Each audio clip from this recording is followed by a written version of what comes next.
Morning, how are you? Morning. Morning, guys.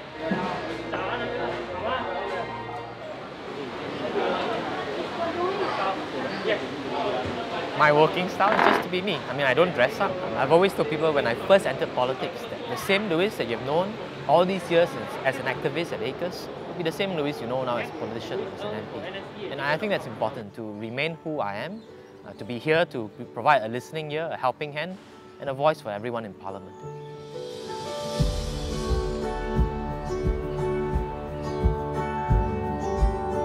Hi, I'm Louis Ng, MP for Nee Soon GRC.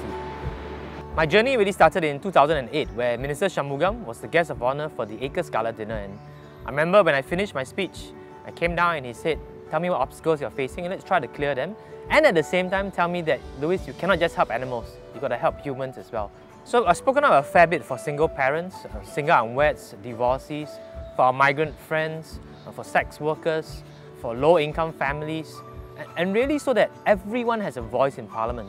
So we debate the bread and butter issues, but at the same time the marginalised should also have that voice, even though it might not affect that many, but it affects them. And I think it's important that our policy change to make sure that we level the playing field, and the stigma and the discrimination as well. We've seen some changes fast, some of them taken a few years, but at the end of the day, I'm very confident we're heading in the right direction.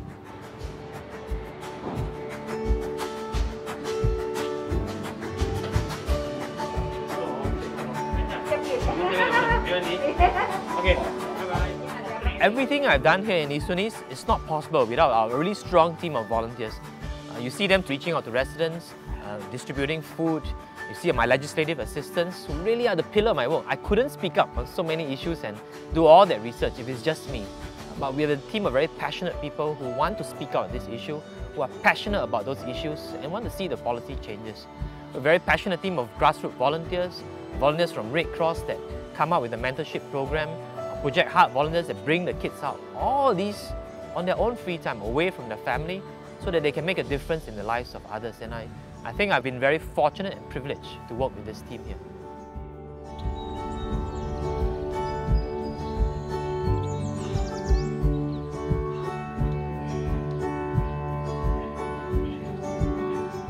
So my day starts at 5:50 AM, that's where I wake up, trying to get the 3 monkeys out of bed. So I send them to school every morning. I love to primary school, Katie and Poppy to nursery. Before I head down to constituency to do meetings, I walk the ground.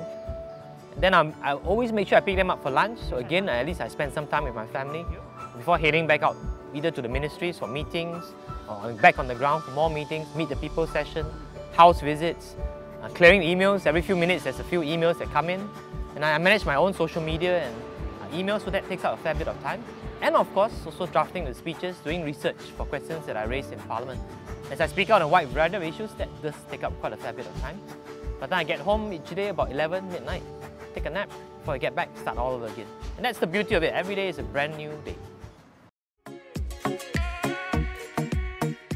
Khatib Bungsu is rich in biodiversity and heritage as well. Join us as we clean up the area, replant some of the mangrove and lots more. Together, let's protect and preserve our precious green spaces in Singapore. I've always loved to speak up. I've always loved to make a difference in our community, and that's really what my father taught me, that there is beauty in giving more than receiving. I always put myself in other people's shoes, and that's how I think about policies. I think about how I would be in their position, how my children would be in their position, and see what kind of policy changes that they would like. And then I fight for them.